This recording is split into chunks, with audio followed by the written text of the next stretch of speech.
Hello, this is Chef John from foodwishes.com with Sicilian sausage rolls.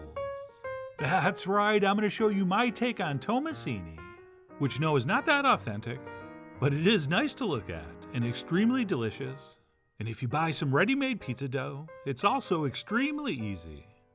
So with that, let's go ahead and get started with that thing I just mentioned, which is a 24-ounce ball of ready-made store-bought pizza dough.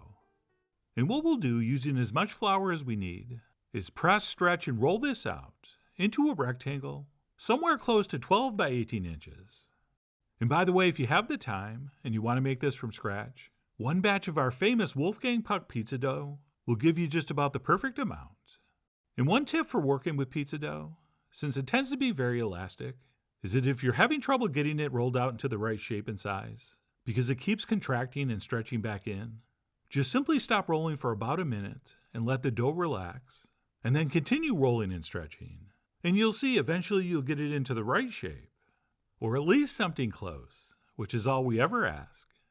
And then once that's been accomplished, we will take one beaten egg, and we will brush that over the entire surface, which is probably only going to take about half a beaten egg. But that's perfect, since we're going to use the rest on the top. And by the way, classically, this thing is stuffed with chopped hard-boiled eggs, which I'm never a fan of in baked goods, so I much prefer applying the egg in this form. And then once that's set, we can transfer on our ricotta cheese, but we are not going to spread. We are going to scoop. And please note I'm leaving space between the cheese, since that's where we're going to be applying our sausage. And the reason we're placing the filling on like this, instead of spreading with the cheese and then placing our sausage on, is because that way when you roll it up, the dough is going to be completely surrounded by filling. Whereas this way, since we have space between the rows, we will have spots where dough is touching dough, which once baked produces an entirely different and I think far superior texture. So I transferred over my cheese and then started placing sausage in between, which was some standard issue sweet Italian sausage. And it was right about here when I realized my layout was completely wrong. Okay, for this to come out correctly, every other row has to be staggered so that cheese lines up with sausage and sausage lines up with cheese. So yes, I had to stop here and line things up properly, which was very messy and kind of annoying, but that is how the food gods punished me for not remembering. And why having these rows staggered is so important is because if our cheese and sausage were all lined up in columns, once we rolled this up and sliced it, we can and probably will have rolls that have nothing but cheese or sausage in them. Whereas if we stagger each row, we should theoretically get an even amount of sausage and cheese. And after applying the last of the sausage, I decided I needed exactly one more scoop of cheese. And then as far as the rest of the filling ingredients go, I went ahead and dusted over some freshly ground black pepper, as well as, for a little extra kick, no, not cayenne, some red chili flakes. And then I also like to sprinkle over some freshly sliced green onions, which as always are optional, but I think work absolutely perfect in this. And then last but not least, to finish up, I applied a fairly generous grating of pecorino cheese. And of course, some Parmesan would also work, as long as it's the real stuff, Parmigiano Reggiano. And that's it. Once we put in everything we're putting in, we can start rolling this up. And as we bring this dough over the top of a row, and we get to that dough in between the rows, that's where I like to give it a little bit of a stretch and a little bit of a press, while at the same time making sure we're shaping this into a nice uniform roll. And there are so many recipes, well, pretty much all of them, that are way easier to do if you're not trying to film them.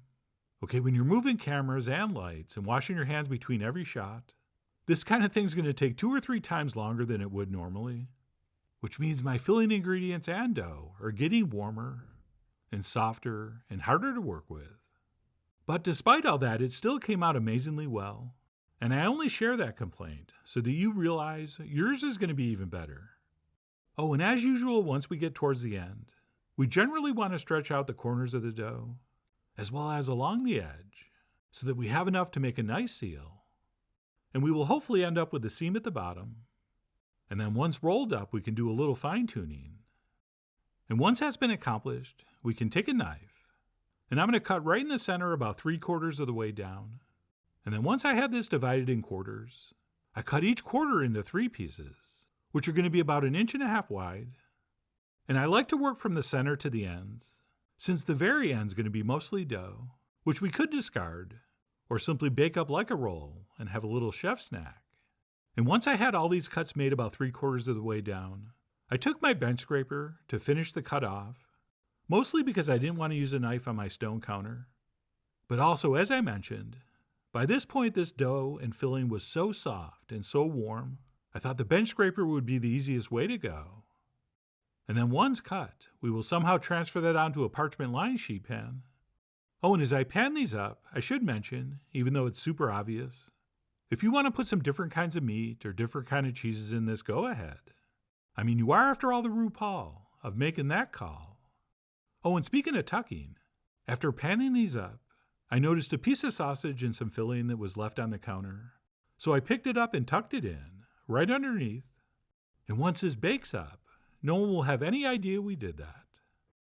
And then to finish these up, let's go ahead and brush the rest of our egg mixture over the top, which not only adds some richness, but it's going to help give these an even more beautiful color.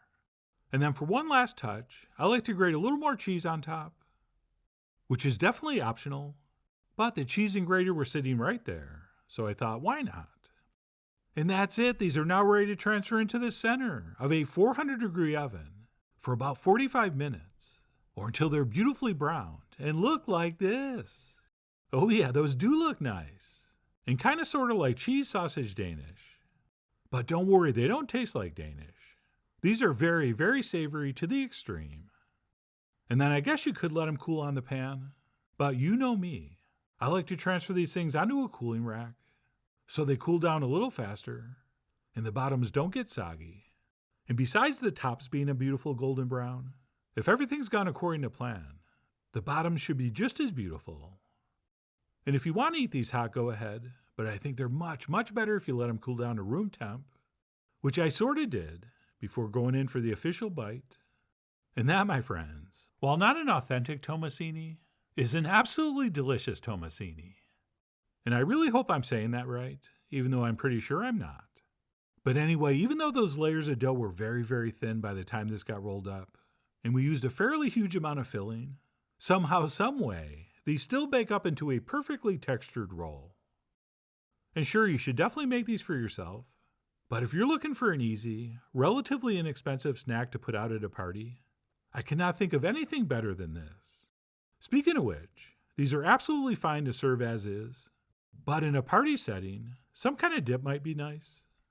And what you see here is a tomato sauce that I spiked with lots of anchovy and a little bit of lemon and garlic and parsley, which I thought paired perfectly.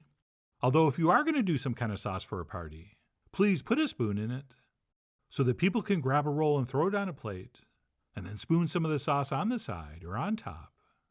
Otherwise, you'll have people biting and dipping like a savage, which, as you know, is how I eat when I'm home alone. And what makes these so irresistible, besides obviously the delicious flavors, is that we have those big chunks of cheese and meat with just enough of that pizza dough to hold everything together. Or it's kind of hard to describe, but these really are truly unique. But anyway, that's it. My totally not authentic twist on Tomasini.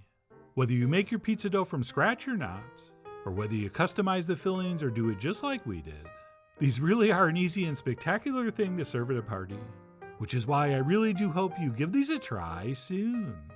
So please follow the links below for the ingredient amounts, a printable written recipe, and much more info as usual. And as always, enjoy.